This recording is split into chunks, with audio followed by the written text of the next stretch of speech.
The war in the trenches really began in the fall of 1914, after the race to the sea. For nearly 3.5 years since then, the Western Front has been in stalemate, despite a death toll in the millions. But this week, that finally changes. This week, the Germans break through.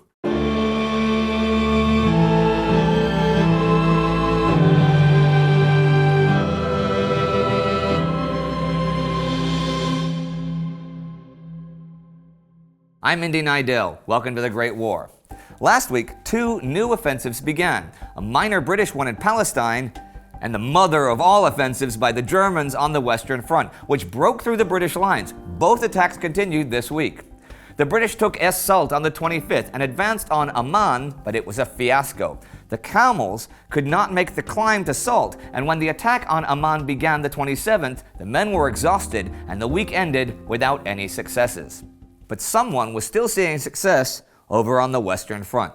A side note from that front first, though. Back on the 21st, shells began to fall on Paris. These came from one of the Paris guns, specially made by Krupp for the Germans, to fire on that city from a distance of over 100 kilometers. The shells took 4 minutes to arrive and were the first man-made objects to reach the stratosphere. When aiming the guns, the curvature of the Earth must even be considered. The worst Paris gun incident happened the 29th, when a shell collapsed the roof of a church during Good Friday services. 91 died and 68 were wounded. As for the rest of the German attack, they crossed the River Somme and the Creusot Canal since the British hadn't been able to blow the bridges, and General Hugh Gough and the British Fifth Army continued their hasty retreat. The Kaiser declared, "The battle won. The English utterly defeated." And, as you may imagine, the Allies were seriously worried at the speed of the German advance. The amazing progress so far had mostly been by Oskar von Hutier and the German 18th Army, but by the 23rd, even Georg von Marwitz's forward troops were over 20 kilometers past their starting points in the British center. Philippe Pétain and the French had by now sent 13 divisions to help stop the disintegration of Gough's army. But as they began to arrive, they too were pushed back. By the 24th, the entire British line was pulling back. British Prime Minister David Lloyd George asked the British ambassador to Washington, Lord Reading, to explain the situation of British manpower to President Wilson. "You should appeal to the President to drop all questions of interpretation of past agreements and send over infantry as fast as possible without transport or other encumbrance. The situation is undoubtedly critical, and if America delays now, she may be too late." Wilson received Reading at the White House, acknowledged the severity of the situation, and asked what to do. Reading told him to send a direct order to Commander John Pershing that the American troops in France should be put in brigades with French and British troops without waiting until they had sufficient numbers to make their own brigades. Wilson said that under the U.S. Constitution, he had the power to decide without consulting his cabinet, and he would give the order. Pershing had been planning to make war in 1919, but Operation Michael, the code name for the breakthrough part of the German offensive now happening, had changed his mind too. At the end of the week, he will invite the Allies to use American troops however they see fit, and the Americans will finally really be part of the fight. The Germans by now threatened to drive a wedge between the British and French armies. Over 40,000 Allied prisoners had been taken. The British line east of Amiens was in danger of being overrun, and if Amiens, a vital communications hub, fell, the British army would be cut off from the ports of Rouen and Le Havre, not to mention being separated from the French. A special force of 3,000 men was assembled to help hold the line. This force included 500 American railway engineers thrown in out of desperation.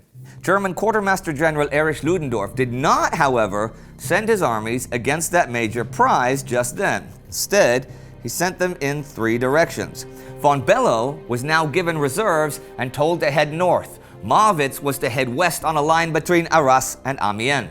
Hutier was to head southward towards Noyon and Paris. In A World Undone, G.J. Meyer thinks the only explanation for this is that Ludendorff thought he could beat both his enemies at once with separating and enveloping movements. This was beyond German capability, though it brings to mind the campaigns of Konrad von Hotzendorf, who had wrecked the Austro-Hungarian armies with theoretically brilliant but unrealistic lunges at instant glory. On March 25th, the Germans broke through between the British and French armies and took Noyon and Bapaume. That day, the decision was made in the Allied high commands to give French Marshal Ferdinand Foch overall command of the forces. There's some detail behind this. British commander Sir Douglas Haig had learned to his dismay that if the Germans continued to advance, the French would fall back to the south, and the two armies would be truly split. This was not Pétain's choice. He had been ordered by the French cabinet to defend Paris at all costs and as sole priority.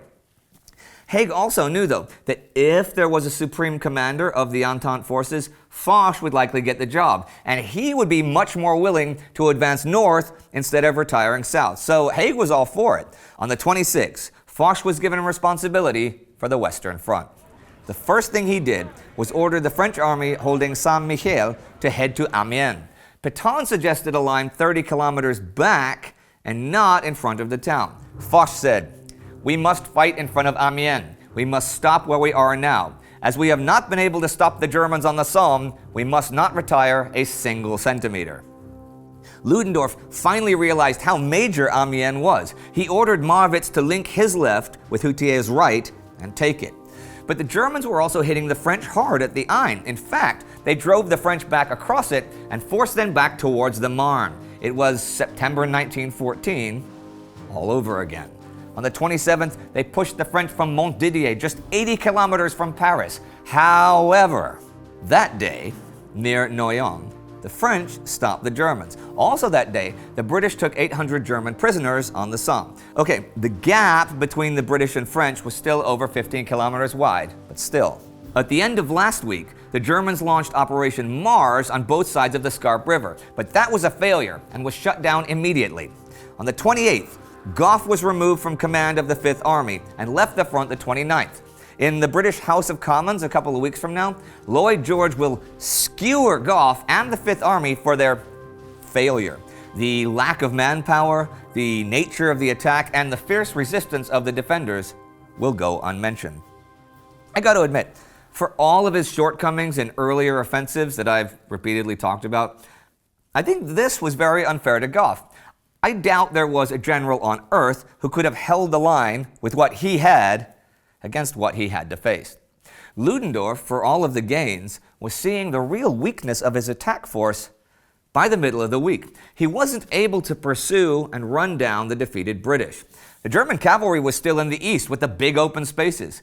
Ludendorff didn't have enough tanks or enough armored cars to do anything quickly. Germany had no access to rubber, and the steel wheels of the cars Ludendorff did have destroyed the roads they used. Hutier's men could only go as fast as they could walk, and they'd been walking and fighting for a week now. Still, on the 26th and 27th, they advanced 30 kilometers total, and towards the end of the week, the Allied retreat continued everywhere except Amiens, where the French and British reserves were pouring in, and the Germans were waiting for their heavy guns to catch up. As the week ended, all the focus and the entire meaning, the entire value of Operation Michael was on Amiens. The world was watching.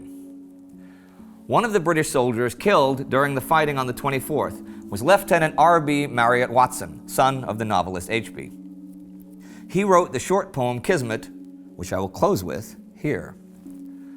Opal fires in the western sky, for that which is written must ever be, and a bullet comes droning, whining by, to the heart of a sentry close to me. For some go early, some go late, a dying scream on the evening air, and who is there that believes in fate as a soul goes out in the sunset flare? If you want to learn more about the race to the sea in 1914, you can check out our weekly episode about that right here. Our Patreon supporter of the week is Alicia Ashby. Your continued support on Patreon is what makes this show possible, and we are, of course, extremely grateful for every dollar you can spare. Do not forget to subscribe. See you next time.